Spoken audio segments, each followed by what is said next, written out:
Chapter 1. What do you think? Do I look sophisticated enough for Scott?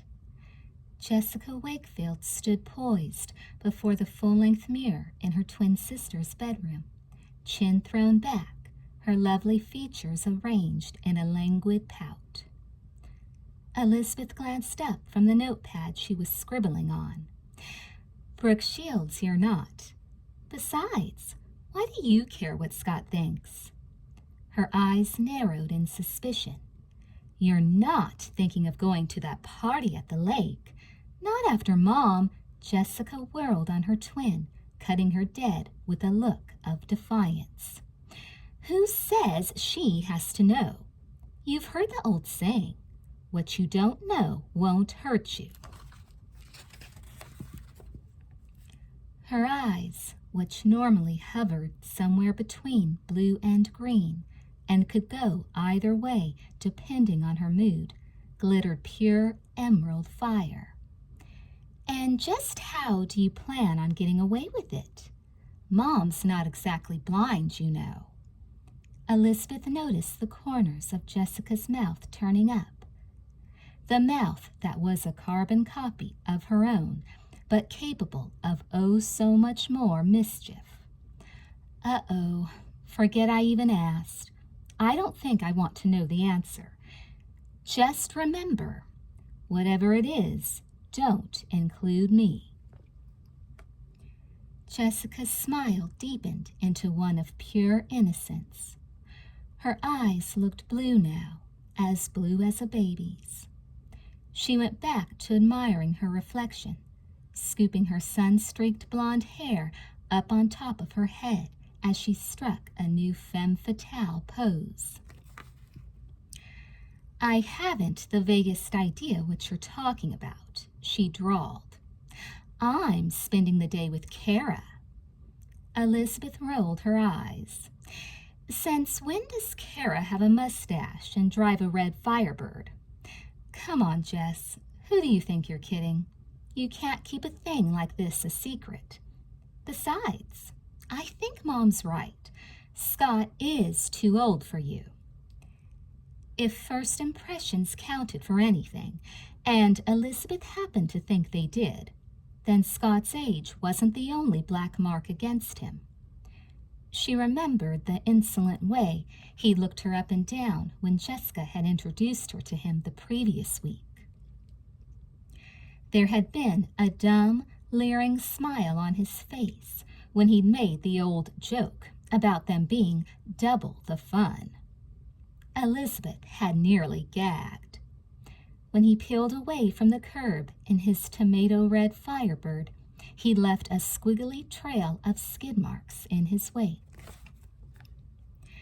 Elizabeth had thought college boys were supposed to be above that kind of thing, but apparently she was wrong. And so was Jessica. But it wouldn't be the first time. Elizabeth sighed. She was only 4 minutes older than her twin, but sometimes she felt it was more like 4 years. Jessica had a habit of attracting trouble, the way a magnet attracts metal shavings. And more often than not, Big Sister Elizabeth was the one she turned to bail her out when the water got a little too deep. The problem was that no matter how much Elizabeth protested, Jessica knew her sister would always end up helping her out. And she unhesitatingly took advantage of that whenever she thought she could. Only this time it wouldn't work, Elizabeth told herself resolutely. For emphasis, she even wrote in black felt pen under the notes she'd been scribbling for her Eyes and Ears column, which appeared weekly in Sweet Valley High's newspaper, The Oracle. May a band of wild pygmies hang me by the thumbs if I let Jess get me involved in this. She sighed again. Jessica had turned away from the mirror and was busy rummaging through Elizabeth's bureau drawers. The twins were the same size, a perfect 6, and Elizabeth didn't really mind when Jessica borrowed her clothes. She just wished that, for once, she would get them back in the same condition in which they'd gone out. More often than not, she ended up having to fish them out from under Jessica's bed or from the crumpled heap at the back of her closet, which Jessica kiddingly referred to as the compost pile. "This halter top would look really sexy with my red shorts," Jessica said, holding up a scrap of lacy white cloth as she smiled sweetly at her twin. "You don't mind, do you, Lizzie?" "I wouldn't want to look too sexy around Scott if I were you," Elizabeth warned darkly. "It might be like waving a red cape in front of a bull." With a toss of her sun-streaked mane, Jessica flopped onto the bed beside her sister, scattering the articles Elizabeth had been proofreading for the Oracle. "What's wrong with sex appeal?" she demanded, arching an eyebrow. "Actually, if you want to know the truth, you could use a little more of it yourself. Not that you're not gorgeous." Jessica laughed and fluttered her eyelashes at the sister who was her mirror image. "Naturally," Elizabeth giggled. "You just need to play it up more. You know, like in all those ads where the mousy secretary lets her hair down and undoes the top button of her blouse, and suddenly everyone in the office notices what a knockout she is." With a dubious expression, Elizabeth fingered her ponytail. "If letting my hair down means attracting guys like Scott, forget it. I'd rather be mousy." She'd been invited to the party at the lake along with Jessica, but Elizabeth had been relieved when their mother had vetoed the idea. Scott and his friends were all older than the kids they usually hung around with. Jessica said that Scott was 18, but Elizabeth suspected she'd conveniently shaved a year or 2 from his real age in order to convince their parents he wasn't too old for her. Anyhow, it wasn't the age difference that bothered her so much as the reputation Scott's gang had. Elizabeth had heard stories about the wild parties held at some of the college dormitories. Her best friend Enid's older cousin had even been to one. It was a kind of grown-up pajama party, she'd reported, with everyone wearing nightshirts and nightgowns, and the floor strewn with mattresses for them to sit on instead of chairs. According to Enid's cousin, things had gotten pretty far out of hand, especially with all the drinking that was going on. A beach party at the lake in the daytime sounded innocent by comparison, but with that crowd, it seemed as if almost anything could happen, Elizabeth mused. Jessica, however, wasn't going to let her sister's doubts ruin her good time. "Okay by me if you want to sit around for the rest of your life," she snapped.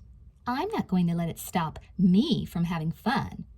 I'm 16, not 60 like some people I know," she added with a pointed look at her twin. "Even if it means possibly getting caught and being grounded for the next 5,000 years?" Elizabeth asked. "What could go wrong? I've got the perfect alibi. Kara's family is driving up the coast for the day, and they invited me to go with them. It's all arranged. Ask Mom." "She believed you?" Jessica switched on her innocent smile once again. "Why wouldn't she? Is this the face of a liar?" "Yes," replied Elizabeth without hesitation. "I didn't really lie." Jessica stuck out her lower lip in an exaggerated pout. "I just rearranged the truth a little. I told Mom Kara had invited me to go along. I didn't exactly say I was going." Elizabeth snorted. "Save it for the judge at your trial. I've never heard anything so pathetic in my whole life." Jessica was clearly annoyed. "You know something?" Her eyes flashed with scorn. "I think you're jealous." Jealous over Scott? You've got to be kidding. He's definitely not my type. Come to think of it, I don't think he's your type either. And just what is that supposed to mean? It means I think he's too old for you, for one thing. He's the same age as Steve, Jessica pointed out, referring to their brother. I don't think Steve would want a girl to sneak around behind her parents' back to go out with him. You don't even know Scott. That's just the point. Neither do you. What if things get out of hand up at the lake?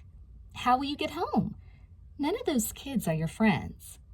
I can take care of myself, Jessica announced sullenly. The way you took care of yourself with Bruce, Elizabeth reminded her. Handsome, popular Bruce Patman. Jessica had really been hung up on him for a while, and he had used her without regard for anyone's feelings but his own. Fortunately, Jessica had gotten the last laugh, but Elizabeth wasn't sure she'd be so lucky with someone older and more experienced like Scott. Bruce has nothing to do with this. Besides, Jessica rationalized, I never really liked him anyway. Elizabeth knew differently, but she decided not to argue. She tried another tack. What about the test then? How do you expect to pass it when you've been out partying the whole day before? The test for the tourist guide license was scheduled for the day after the party. If the twins passed, they would be able to earn extra money over their summer vacation, giving tours of Sweet Valley's beautiful coastline and its other scenic attractions. This was something both girls had been planning for a long time, and Elizabeth knew it wouldn't be nearly as much fun without Jessica.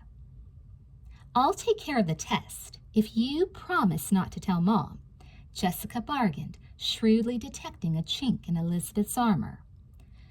I'm not promising anything. If she asks me, I'm not going to lie. Jessica leaped from the bed, facing Elizabeth squarely, hands planted on her hips. Some friend you are. Unfazed, Elizabeth replied dryly. I'm probably the best friend you've got, Jess. You just don't know it. Jessica cast her a withering look.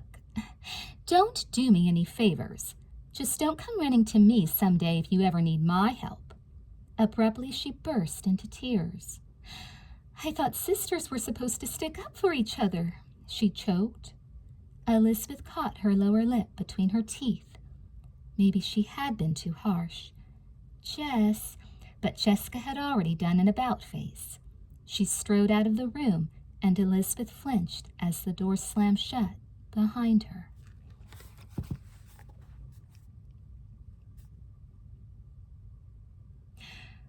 Why let it bug you? Questioned Enid Rollins, Elizabeth's closest friend. You're not doing anything wrong. It was Sunday, and they'd stopped at the Dairy Burger for a bite to eat on their way to the beach. Elizabeth had ordered her favorite, a hot dog dripping with chili, but she could only pick at it. Her mind was on Jessica roaring up to the lake in a red Firebird. I haven't done anything wrong yet, she amended. I just hope my mom doesn't get suspicious and ask me for the truth. So, if she does, tell her. Enid fixed her big green eyes firmly on her friend. There was no love lost between Enid and Jessica. Not after the low-down, rotten trick Jessica had pulled that had just about cost Enid her reputation. Even though it had all worked out, Enid would never count Jessica as a friend. In her opinion, it would be like asking a boa constrictor to dinner. Elizabeth sighed. It's not that simple. She is my sister, after all. I wouldn't want to see her get into any trouble. Enid couldn't help but wonder what Jessica would have done if their roles had been reversed. She refrained from saying anything.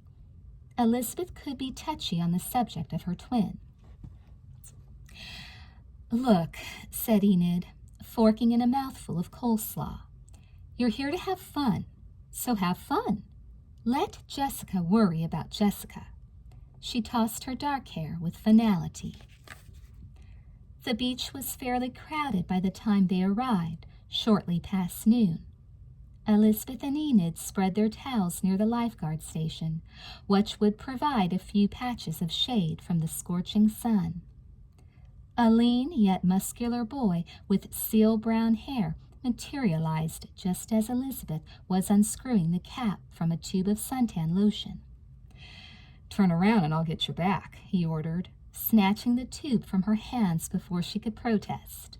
"Todd!" she laughed, submitting to a vigorous rub-down at her boyfriend's enthusiastic hands. Her heart beat a little faster at his nearness. Playfully, he dabbed a spot of lotion on the end of her nose and rubbed it in gently, his brown eyes regarding her with unconcealed affection. "Where's Jessica?" he asked. For a moment, Elizabeth was at a loss for words. She knew Todd disapproved when she covered up for her sister. "Kara," Enid put in hastily. "She's with Kara." Mentally, she shook her fist at Jessica for putting Elizabeth on the spot. Elizabeth pretended a sudden fascination with the waves breaking offshore in perfect blue-green formation. Just beyond the surf line, an ant-like cluster of wet-suited black shapes was puddling into the next swell. As the wave crested, one of them broke away from the others, swooping ahead into the curl with the grace of a dolphin. "He's good," Elizabeth remarked, shading her eyes. "Whoever he is." "That's Sonny Callahan," Todd answered. "And you're right, he is good. He came in first at last year's state surfing championship. I hear he's competing this year, too." "Does Bill know?" Enid asked. To Bill Chase, surfing was practically more important than breathing. He'd gone all out to train for the championship. The regionals were only a week away. Bill was good, they all knew that. But was he good enough to beat Sonny? "What do you think?" They all followed Todd's gaze as he looked toward a lone, tow-headed figure perched on a rock at the end of the jetty, staring out to sea. "Poor Bill," said Elizabeth. "He must really be depressed if he's not in the water on a day like this." Actually, it was almost impossible to tell what Bill was thinking most of the time. He stayed pretty much to himself, and at school he didn't belong to any particular group. Elizabeth thought he was probably just shy, but Jessica liked to believe he was some kind of mystery man. Elizabeth remembered the time her sister had invited him to a Sadie Hawkins dance, as if she were bestowing some great honor on him. When he turned her down, Jessica's rage had nearly blown the roof off. Some day she was going to turn the tables on him, she had sworn. Some day. "Hey!" Todd's voice interrupted Elizabeth's reverie. "Isn't that Kara?" They watched a pretty brunette in a pink bikini making her way down the beach. "I thought you said she was with Jessica." Elizabeth's heart sank into her sandals. What was Kara doing here? Had Jessica invented the entire story about Kara's family driving up the coast? Pretending she was going to get a drink of water, Elizabeth caught up with Kara and asked her what had happened. Kara explained that last-minute car trouble had forced her father to abandon their plans for the day. "What about Jessica?" Elizabeth worried aloud. "What if she gets found out?" "Jessica's a big girl." Kara peered at her through a pair of sunglasses shaded the exact pink of her bikini. "She can take care of herself." "I hope so," Elizabeth muttered. But if that was true, why did she have this gnawing feeling in the pit of her stomach that this time dear Jessica was definitely in over her adorable but careless little head?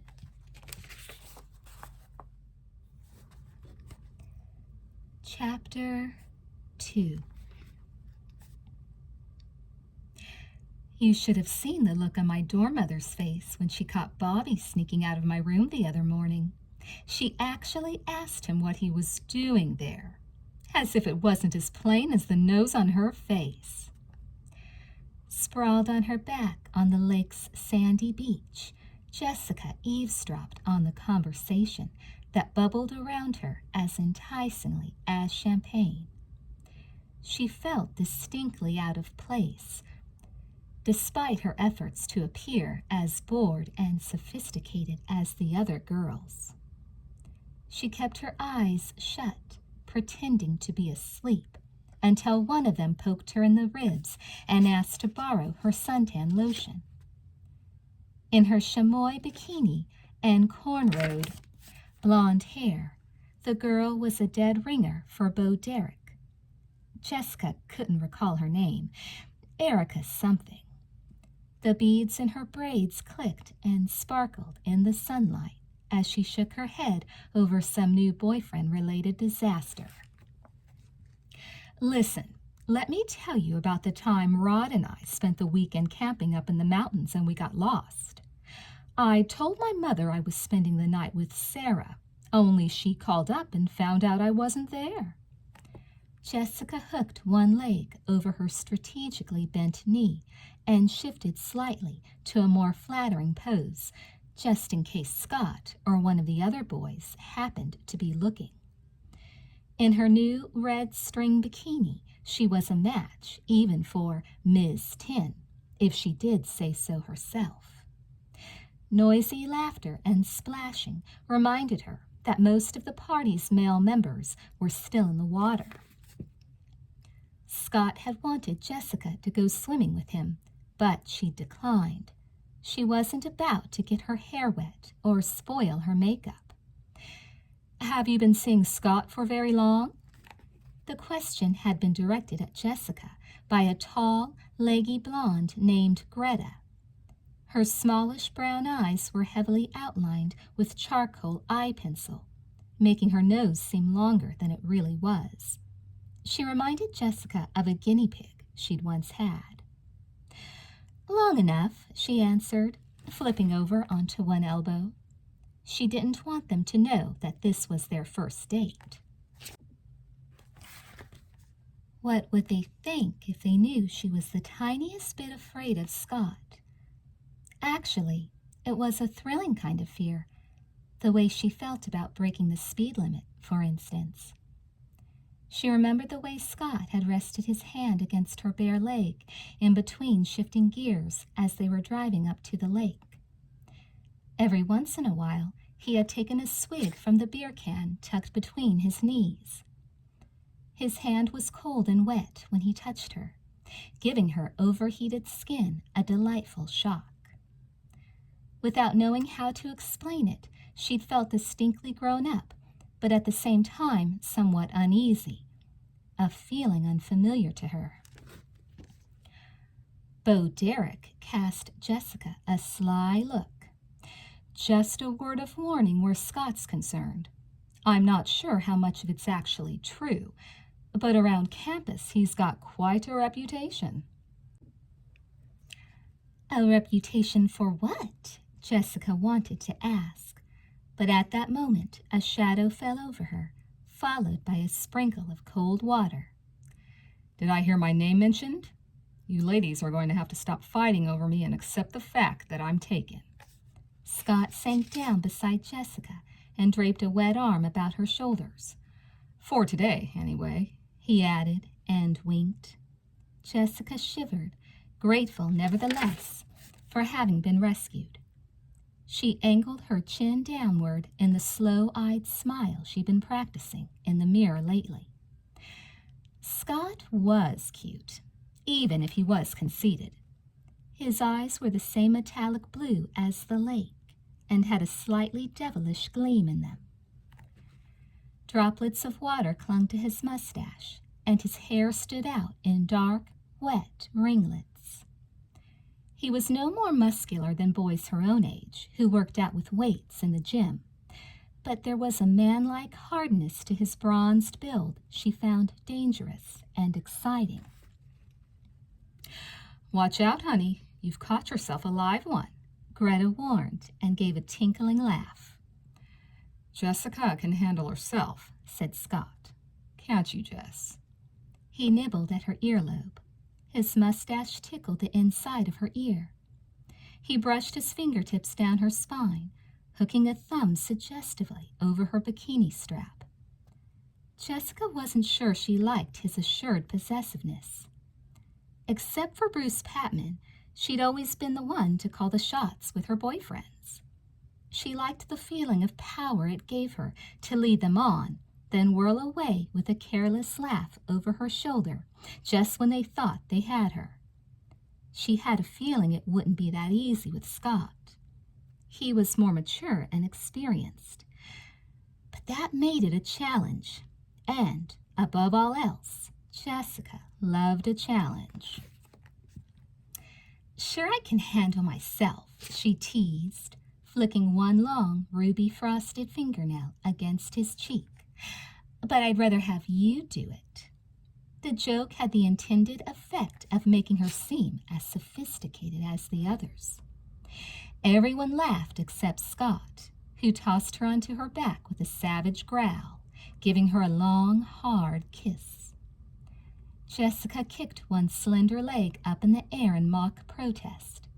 She felt safe enough in the presence of Scott's friends, but she sensed it wouldn't be so easy fending him off if they were alone. The other boys were coming in from the water now. Rod Shockley grabbed a couple of beers from the styrofoam cooler under the trees and tossed one over to Scott. Here, Daniels, looks like you need cooling off. He sent Jessica a long, appraising look that drew green darts from the eyes of his girlfriend. I was just getting warmed up, Scott grumbled. Beer fizzed over the top of the can as he popped it open. Jessica squealed and pulled away from him as the icy foam dribbled onto her stomach. She was glad for the excuse to free herself from his disturbing embrace. Someone had lit a joint and was passing it around. Jessica sipped at the beer Scott had given her, pretending not to notice.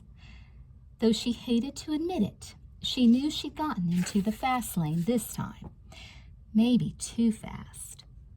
Not that she couldn't handle it, she told herself. She could handle just about anything. Pretending a sudden interest in the water as the joint made its way toward her, Jessica drifted down to the lake's edge. Just getting my feet wet, she called gaily to Scott over her shoulder. She could feel his eyes on her as she walked, so she gave her hips an added little swing for his benefit, as well as for anyone else who might be watching. Voices carried down to the water's edge, the speakers no doubt thinking she was out of earshot. Scott sure likes them young. Gotta watch out for them when they're that age. All tease and no tickle. Jailbait, if you ask me. Frowning, Jessica dug her toes into the wet sand. So her careful little act hadn't fooled them after all. They thought she was just a baby. Well, she'd show them. She could twist any one of those guys around her little finger if she wanted to. Scooping up a handful of mud and pebbles, she strolled nonchalantly back to her towel. "Oh, Scott!" Smiling sweetly, she held out her fist. He looked up at her with a heavy-lidded expression, the result of several hits of the joint. He came alive with a jerk, however, when she dribbled ice-cold mud across his chest. Suddenly he was on his feet, chasing her down the beach. Jessica laughed breathlessly, darting out of his way with a squeal of mock alarm. She doubled back through the shallows as he neared her, splashing him as she ran. "You little," he growled when he finally caught up with her. Scooping her up in his arms, he carried her down the beach as she struggled and shrieked. "Scott," she demanded, "where are you taking me? Put me down this instant. Scott!" She shot a hopeful glance over his shoulder, but saw that no one was likely to come to her rescue. Rod and Bo had disappeared into the trees themselves, and the others were absorbed in a new joint that was making the rounds. Not that Jessica was really worried. It was all fun and games, wasn't it? Come on, Scott urged, lowering her to the ground as soon as they reached the wooded boundary of the beach. let's go for a walk. I know a great place where we can be alone. It's somebody's boathouse, but the people only come up here in the summertime, so we're safe. Jessica didn't protest as he took her hand and led her down a path strewn with dried pine needles that crackled unpleasantly under her bare feet. She teased him into going this far. If she made him go back now, it would look as if his friends had been right about her all along.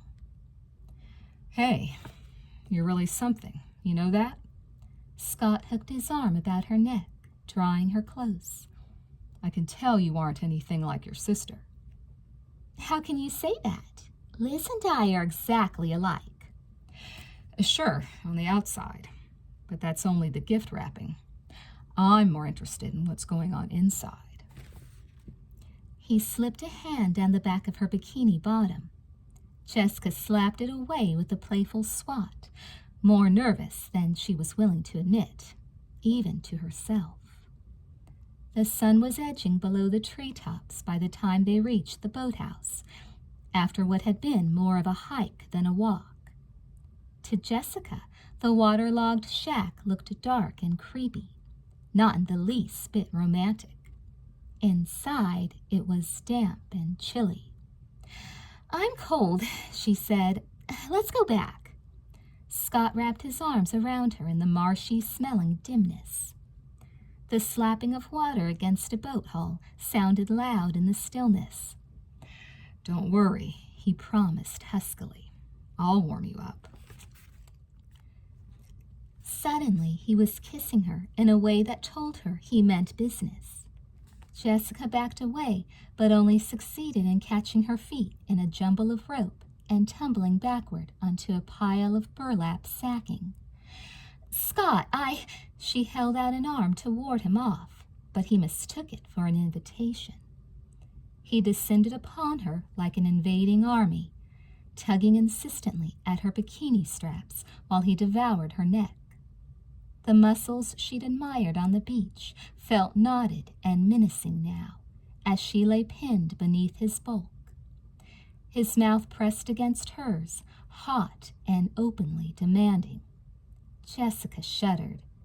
No, not this way, she thought. She'd always been able to control her boyfriends when she wanted to, but Scott was more of a man than a boy, she realized with rising panic. Someone who wasn't about to take no from a girl who'd led him on.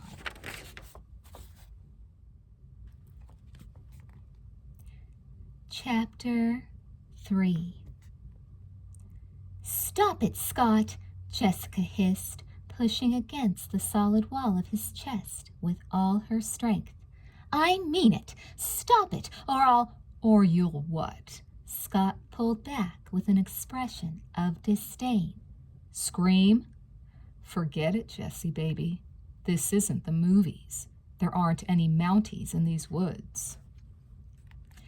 He loosened the string that tied her bikini top, causing her to clutch her arms over her chest to keep the top from falling off. She decided to try another tack, one that had always worked in the past. "Hey, come on, Scott," she wheedled, giving him the full benefit of her dimpled smile as she quickly tied the bikini strings. "You know I'm crazy about you, but we really should be getting back.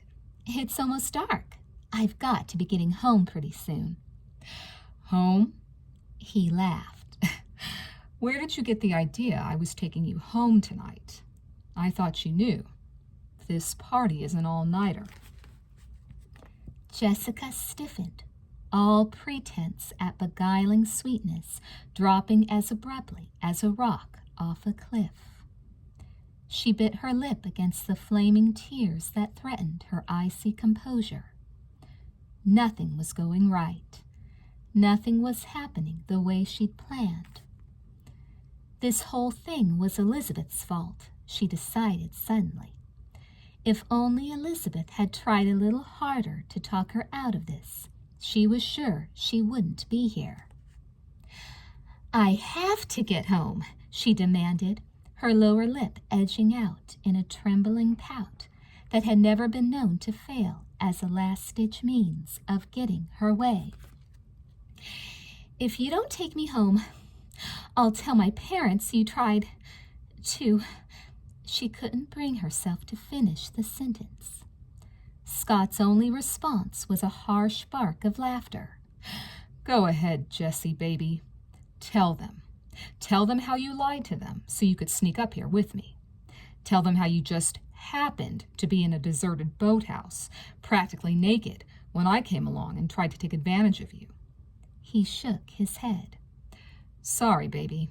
It just doesn't wash." Jessica's cheeks burned scarlet with rage and humiliation. "Liz was right about you," she growled at him through gritted teeth. "You really are a creep." Scott shrugged. "You know what they say, play with fire and you're going to get burned. So you got a little scorched around the edges. Just be glad it wasn't worse." Casting her a look of idle disdain, he rose and started for the door. "Where are you going?" she shrieked, suddenly panicky at the thought of being left alone. It was dark outside, and she hadn't the slightest idea where she was. Even a creep like Scott was better than nothing, she decided. "You can't just leave me here.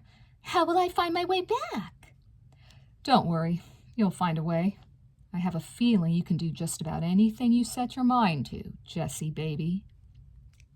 "Scott!" She struggled to her feet, but the rope was still caught about them, and she landed back on her rear with a painful thud. "Come back here! Scott!" It was no use. He didn't care if she got lost in the wilderness. He probably wouldn't care if she died out there, she thought. She tightened the strings of her bikini top, breaking a fingernail in the process. "Damn!"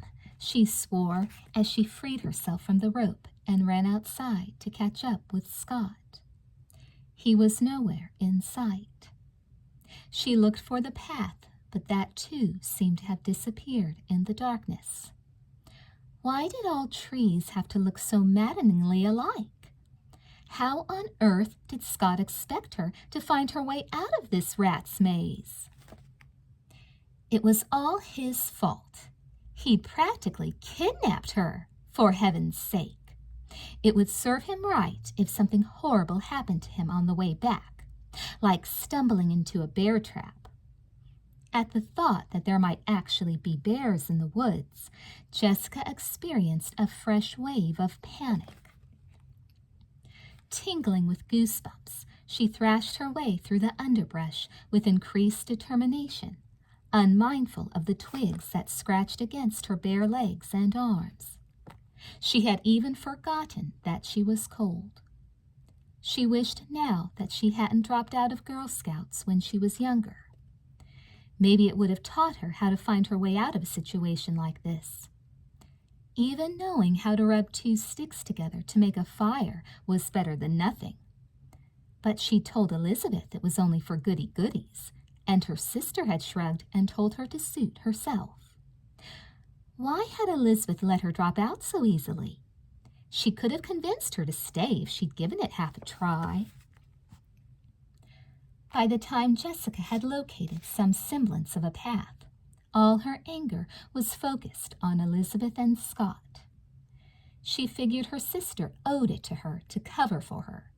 It was the least Elizabeth could do after getting her into this mess. Of course, Jessica knew it would be up to her to provide a convincing excuse for why she was so late. She discarded half a dozen or so before deciding on the tale that sounded most plausible. She would tell her parents that Kara's father's car had broken down on a remote country road and she couldn't get to a phone. Kara would back her up. She'd better. Jessica would never forgive her if she didn't. After what seemed like hours, she finally stumbled upon a cabin that looked inhabited. Lights shone in the windows, and loud rock music spilled from the open doorway. A familiar voice greeted her as she groped her way up the front steps. Well, well, if it isn't our little lost lamb. Scott emerged from the shadows inside, beer can in hand. His expression had the silly putty distortion of intoxication. What happened, Jessie baby? Did you take a wrong turn back there in the woods? She shook him off when he grabbed her elbow with clumsy roughness. Removing a twig from her tangled hair, she tossed it defiantly in his face.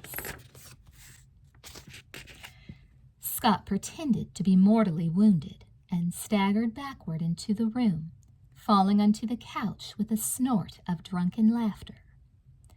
Jessica looked around for Scott's friends, but judging from the muffled noises coming from the bedrooms, they were obviously far too busy with one another to be concerned with her plight. It looked as though they'd been busy for quite some time. Empty beer cans littered the floor alongside overflowing ashtrays. A table in the corner was piled high with dirty dishes. If we'd known you were going to make it, we would have saved you something to eat, Scott said, not sounding the least bit sorry. I'm not hungry, Jessica spat back. The truth was, she was starved, but she wouldn't have given him the satisfaction of knowing it. Where's the phone? She demanded. Scott started to giggle as if she'd just said something immensely funny. His head lolled back against the armrest, and his arms flapped weakly at his sides. How could she ever have thought he was good-looking? Something in Jessica snapped. She grabbed him by the shoulders and shook him hard. Now you look here, Scott Daniels, she screamed, 2 inches from his face. I'm cold and tired and scratched to pieces, and I'm in no mood for rotten jokes. Either you tell me where the phone is, or... She looked wildly about for something to threaten him with. Finally, she seized an empty wine bottle from the coffee table and brandished it over his limp form. Or I'll break this over your stupid head. Scott sobered a notch, his drunken laughter replaced by a lopsided grin. I hope you brought a good pair of hiking shoes, 'cause the nearest phone is a good 10 miles down the road.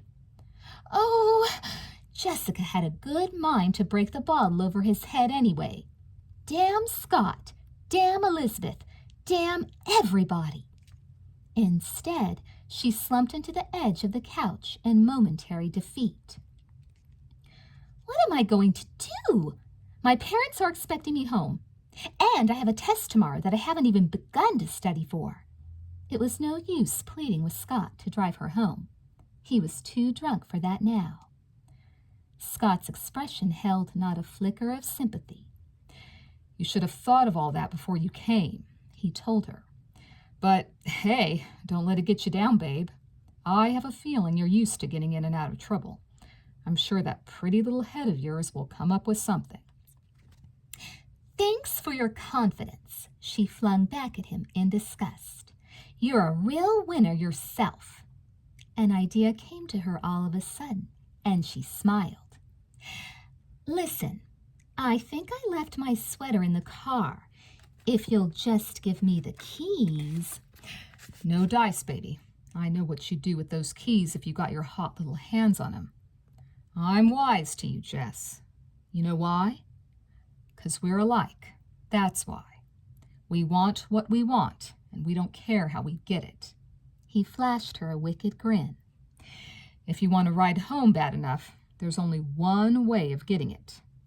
Otherwise, you better find yourself a place to sleep on the floor, 'cause all the beds are taken, and I'm sure as hell not giving up this couch. I'd rather sleep with a grizzly bear, fumed Jessica.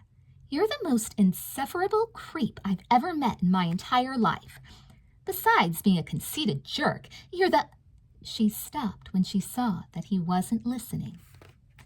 Scott's eyes had drooped shut, and his mouth hung slackly open. A loud snore shook his chest. Furious, Jessica plucked the sock that dangled half-heartedly from one of his feet and crammed it into his mouth. Scott sputtered and rolled onto his side, but he didn't give her the satisfaction of waking up. With a groan of frustration, Jessica surrendered to her fate. She found a place on the floor where she could lie down, then wadded up a beach towel to use as a pillow. Getting to sleep was another matter, she discovered. The floor was hard and uneven. She shivered in the chill draft that swirled down from the chimney.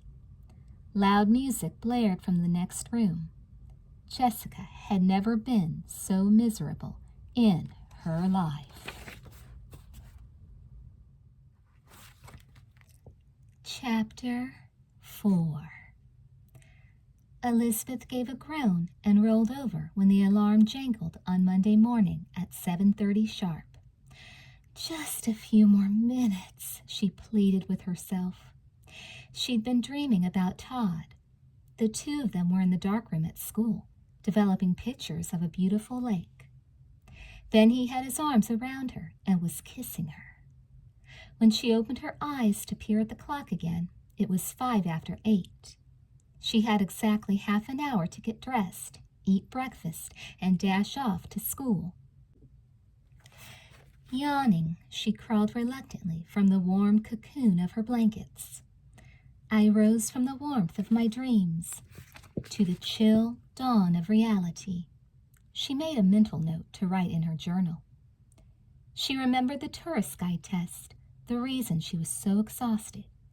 She'd been up half the night studying. The other half was spent worrying about Jessica. Jessica! Suddenly wide awake, Elizabeth sprinted through the bathroom, joining the girls' bedrooms. She groaned when she saw that her sister's bed hadn't been slept in. As she sank down on the bedspread, her stomach executed a slow cartwheel of fear. What if something really terrible had happened to Jessica? What if she'd gotten into an accident? Imprinted in her mind like ugly graffiti were the skid marks left by Scott's tires when he'd squealed away from the curb. Reason reasserted itself like a splash of cold water. No, she thought. If Jessica had been in an accident, they would have heard by now. Her dear sister, Elizabeth was suddenly quite sure, had merely decided she was having too good a time to come home. That would be just like her. She was selfish enough to forget all about Elizabeth and the trouble she was getting them both into. She'd probably even forgotten all about the test. Well, this is one mess Jessie can find her way out of all on her own, Elizabeth fumed inwardly. She sighed, realizing in the same instant what an impossible situation Jessica had placed her in.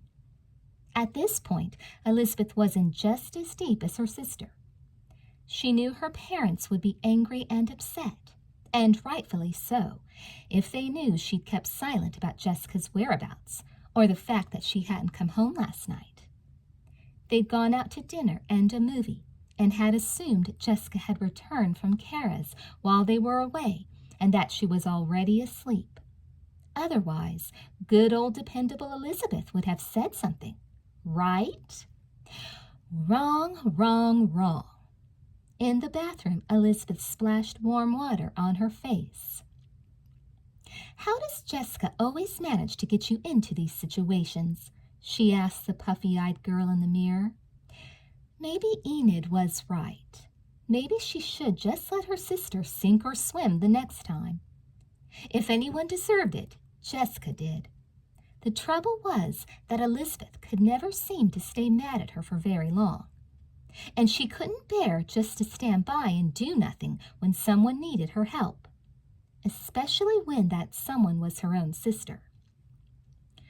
I should have welcome tattooed across my chest, she sputtered in disgust through a froth of toothpaste foam.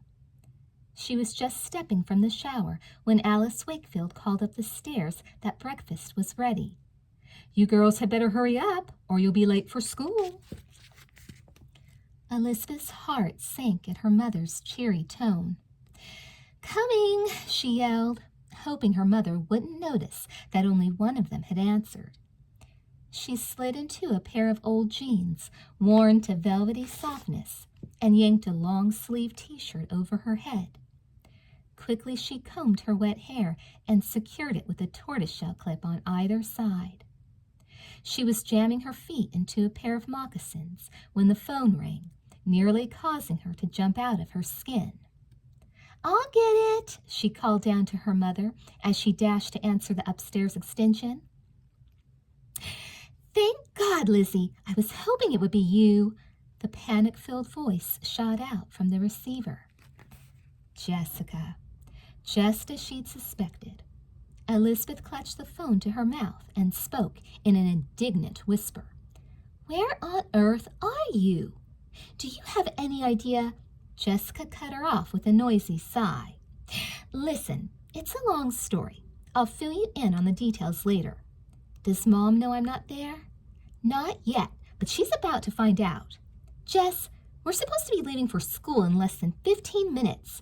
How do you expect—" "Please, Lizzie, you've got to help me." Jessica's voice wavered on the edge of tears. "You can't imagine what I've been through. I just don't think I could take it if Mom and Dad found out, on top of everything else." "What about the test?" Elizabeth demanded. "I can still make the test if you'll help me." "Oh, Liz, I know you can. You're the best sister in the whole world. And I'd do the same for you. Honestly, I would." Elizabeth sighed, more out of exasperation than sympathy. "Yeah, right. But just what do you expect me to do? I'm not a magician, you know. I can't be two people at once. Mom's going to know when you don't come downstairs for breakfast." "Oh, I just know you'll think of something," Jessica cooed in her silkiest, melted butter voice. "You're so smart, Liz." "If I'm so smart, how come I always get stuck cleaning up your messes?" "I'll make it up to you. Honestly, I will. Just help me out this one time, and I'll never ask another favor of you as long as I live. Scout's honor." "You dropped out of Girl Scouts, remember?" "Listen, I've got to go. I'll explain everything when I see you. Oh, and thanks a million." Elizabeth realized as she hung up that she still didn't have the slightest idea where her sister was or what catastrophic thing had happened to her. And why was Jessica thanking her when she hadn't even promised to help? "Today I strangled my twin sister," she mentally scribbled in her journal. No good. She would have to wait until later to strangle Jessica. Right now, she had to find a way of getting them both out of this mess. "Girls!" Alice Wakefield's voice had taken on an impatient edge. Elizabeth hesitated at the top of the stairs. In her panicked state, she'd drawn a complete blank. What was she going to tell her mother? Like a transmission clicking automatically into second gear, she reverted to an old trick she'd used since childhood on those rare occasions when she needed to find a quick way out of a sticky situation. She imagined she was Jessica.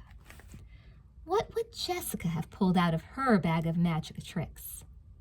She had few of Elizabeth's scruples, so it was usually a case of anything goes. Suddenly, Elizabeth knew exactly what she had to do. The thought made her positively dizzy, but she could see no other way out. Taking a deep breath, she started slowly down the stairs. Chapter 5. "Where's Jessica?" Alice Wakefield slid a steaming stack of pancakes onto a plate and handed it to her daughter as she entered the kitchen. She'll be down in a minute." Elizabeth kept her eyes glued to the floor. Her hair fell forward in a shining curtain to mask her scarlet cheeks. "She has to sew a button on her skirt." "Well, she'd better hurry. I have to be getting ready for work myself in a few minutes. Turning pancakes all morning isn't exactly my idea of gainful employment." Mrs. Wakefield spoke good-naturedly as she moved briskly between the stove and the butcher block island that occupied the center of the kitchen's spacious work area. She'd gotten up at dawn to go jogging, as she did every morning, and still was wearing her burgundy velour warm-ups and her running shoes. Her honey-blonde hair was caught up in a ponytail, adding a youthfulness to her tanned, slender appearance that made her seem closer to her daughter's age than her own. It was easy to see where the twins had gotten their sun-kissed good looks. Noting that Elizabeth seemed unusually quiet, Alice Wakefield paused to ask, "Are you worried about that test you're taking today? I know getting that license means an awful lot to you girls." Elizabeth forced down a forkful of pancakes and syrup, nudging it along with a generous swallow of milk. Normally, pancakes were her very favorite breakfast, but this morning she wasn't a bit hungry. Her stomach felt as if it had been braided. She mumbled. "I'm pretty sure I'll do all right. The questions aren't really all that hard.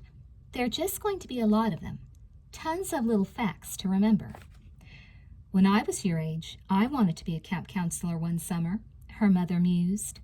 "About 20 kids applied, and they only needed 5. So we took a test, and then they interviewed us." "Did you get the job?" Her mother chuckled. "I failed the test miserably, but the woman who was interviewing us turned out to be someone I did babysitting for. She liked me so much that she gave me the job anyway." "I'll bet you made a great counselor, Mom." "I'm not sure how great I was, but it certainly was a lot of fun. I'm so glad you and Jess decided to do this, and it's nice you'll be able to work together." "If we both pass, that is," Elizabeth muttered darkly. "I am a bit worried about your sister. I hope she didn't get home too late to do some studying. Do you know what time she got in?"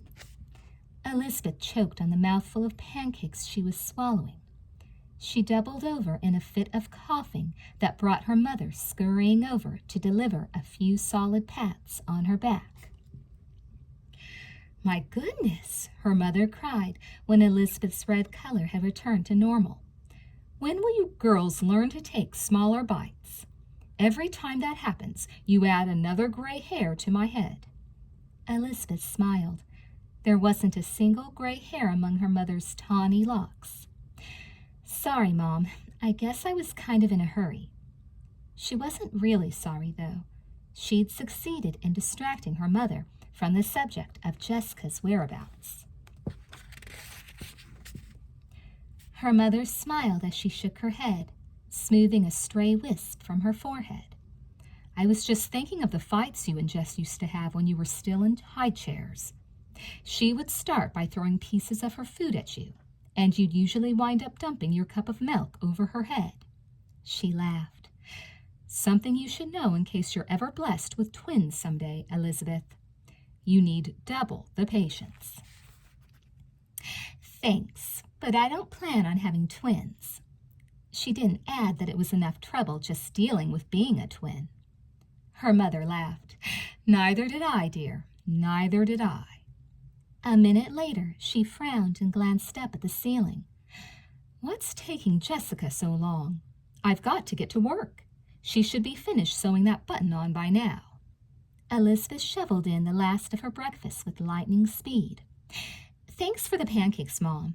They were great. I've got to run. I'm meeting Todd." "What about your sister?" Alice Wakefield called after her as she was going out the door. "Sorry, can't wait. Tell her I'll meet her later on." "Oh, well, okay then. Good luck on the test, dear. I know you won't need it, but good luck anyway." "I'm going to need all the luck I can get," Elizabeth thought gloomily as she ducked outside. She'd made it past first base, but she was far from safe. The hardest part was still to come. Could she do it? Could she fool her mother into thinking she was Jessica? She was certain Jessica would have no trouble pulling off the deception. She'd done it often enough in the past, like the time at Kelly's bar when she let everyone believe she was Elizabeth, nearly costing Elizabeth both her reputation and her budding relationship with Todd. But she didn't want to think about that now. If she stopped to count all the reasons why she shouldn't be doing Jessica a favor, she'd end up sitting outside all day. Silently cursing her twin, Elizabeth doubled back around the side of the house, crouching down as she passed the kitchen window so her mother wouldn't see her. Carefully, ever so carefully, she let herself in through the front door, removing her moccasins as she did so. She raced upstairs with her heart in her throat, not daring to breathe until she'd reached the safety of Jessica's room. There, she quickly peeled off her clothes and stuffed them into the closet. Choosing a short, bias-cut skirt and matching striped top that was one of Jessica's favorite outfits, she hastily made the change, pulling the clips out of her hair and giving her head a shake. A dash of her twin's favorite cologne and some of her lipstick, and she was ready, if not exactly eager, to go downstairs and greet the world as Jessica Wakefield. "I swear I'll get you for this, Jess," Elizabeth hissed into the mirror, wagging an exasperated finger at her alter ego's reflection. "If it's the last thing I do." Fortunately, Alice Wakefield was already busy with the dishes, and she barely glanced up as Elizabeth swooped into the kitchen and gave her mother a swift, perfumed peck on the cheek. "Sorry I took so long, Mom. You know me when it comes to sewing." She settled into Jessica's chair. "My hands turn into baseball mitts whenever I get near a needle and thread." Elizabeth knew her sister so well that the performance was second nature, despite her discomfort at having to give it. "I'd just about given up on you." Alice Wakefield turned toward her daughter only long enough to set the last of the pancakes in front of her. Elizabeth groaned inwardly. She was already so full she could scarcely move. She could picture the headline in the next edition of the Oracle. "Columnists rush to hospital for stomach pumping. Condition critical." "Forgive me, stomach, for what I'm about to do to you," she muttered under her breath, courageously spearing a generous forkful. She would have to make a good show of eating to keep her mother from getting suspicious. Unfortunately, pancakes also happened to be Jessica's favorite breakfast. Mrs. Wakefield spoke over her shoulder as she loaded the dishwasher. "Liz couldn't wait. She said she'd meet you later on." "No problem," Elizabeth replied with an airy wave of her hand. "She's probably meeting Todd anyway. I'll catch up with her at school." She chattered on, scarcely taking a breath between bites. She didn't want to give her mother an opening to ask about her day with Kara.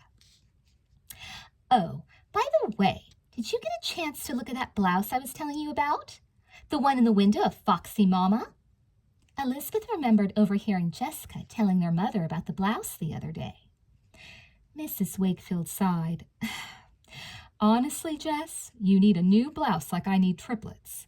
If you ever bothered to wash and iron the ones at the bottom of your closet, you could probably double your wardrobe." Elizabeth rolled her eyes at the thought of the laundry, the twins' responsibility ever since their mother had gone back to work a few years ago. Elizabeth was about to plead for the blouse again when she was struck by a sudden bolt of inspiration. The corners of her mouth lifted in an impish smile. "You should get it for Liz," she suggested sweetly. "She never asks for anything. At least then I could borrow it once in a while." "You're absolutely right. Elizabeth doesn't ask very often. You could take a lesson or two from her in that department. As for the blouse, we'll see. I'm not sure Elizabeth's tastes run as much toward the outlandish as yours. Though I must say," she added with a quick smile, "you look very nice this morning." Elizabeth was halfway out the door when her mother called after her. "Oh, Jess?" Elizabeth froze, certain she'd been given away by some minor detail she'd overlooked in making her hasty transformation. She was sure her mother could hear the way her heart was hammering. I just wanted to wish you good luck on the test. I doubt if you got in as much studying as you should have, but I'm sure you'll do just fine." Yeah, sure," Elizabeth stammered. "Bye, Mom." She fled down the driveway as if she were being chased. She'd pulled it off. But at what cost? She was sick about deceiving her mother. What had possessed her to ask for that blouse? And her stomach felt as if she'd swallowed the Goodyear blimp. Strangling was too good for Jessica, she decided. Chapter 6. The smell of freshly mowed grass was the first thing that greeted Elizabeth as she trudged up the sloping front lawn of Sweet Valley High. It was a perfect spring day. A cloudless blue sky spanned the roof of the sprawling red brick school building. Sunlight glinted off the curly-cued brass hands of the giant Romanesque clock that dominated the school's impressive white columned facade. "Enid!" Elizabeth called out after her best friend, who was on her way through the double doors ahead. Enid glanced over her shoulder at Elizabeth, but didn't stop. Elizabeth was out of breath by the time she caught up with her friend at their lockers. "Why didn't you wait?" she gasped. Enid gave her a funny look. "I guess I just couldn't imagine what you would have to say to me, Jessica," she replied coolly. Jessica? For a moment, Elizabeth had forgotten. "Enid, it's me, Liz." "Oh my gosh, Liz!" Enid clapped a hand over her open mouth. "I'm sorry. How could I have thought—" She stopped, her eyes narrowing. "Wait a minute. That's not your outfit. It's Jessica's. What are you doing in her clothes?" Elizabeth sighed. "It's a long story." She gave Enid a quick rundown on this latest Jessica-inspired disaster. "The question is, where is Jessica now? I don't even know what happened to her last night." Enid bit her tongue to hold back the scathing remark she'd been about to make. "Some of those college parties can get pretty wild, from what I hear. Remember that pajama party my cousin told us about? Jessica probably just had too much to drink and passed out or something." She smiled to herself, thinking of the miserable hangover Jessica would be suffering as a result. "Maybe you're right. Elizabeth wouldn't have put such a thing past her sister. I guess it doesn't really matter at this point. The only thing that worries me now is the test. What if Jess doesn't show up when it's her turn to take it?" Enid shrugged. "That's her problem, if you ask me." "Jessie's not really as tough as she seems," Elizabeth remarked doubtfully. "Oh, she'll manage somehow. She always lands on her feet, no matter how much trouble she's gotten herself into." Elizabeth looked so miserable that Enid couldn't resist putting an arm around her shoulders. "The trouble is," Elizabeth went on, "I'm in this too, whether I want to be or not. I promised Jessica I'd help." She gave a sheepish grin. "Well, sort of. I can imagine." Enid removed her chemistry notebook and a dog-eared copy of Macbeth from her locker. "It's not just Jessica I'm thinking of, either," Elizabeth was quick to point out. "We planned on being tourist guides together. No matter how mad I get at Jess sometimes, it just wouldn't be the same without her. It's for me, too." "I'm sure it'll work out," Enid told her, though secretly she had her doubts. "When's the test?" "I'm taking mine right now, but Jessica's isn't scheduled until second period." "That's an hour away." "Don't worry, she's got plenty of time." Elizabeth chewed her lip. "I'm not so sure, knowing Jessie. We have this joke in our family that the reason she was born 4 minutes later than me was because she forgot to put on her watch. Gosh, I don't think Jess even owns a watch." "If the test is as important to her as it is to you, she'll find a way to get here on time," Enid said. "I wish I could believe that," Elizabeth muttered, her words drowned by the deafening clang of the first bell. She spent the next few minutes scouring the corridors for some trace of her twin.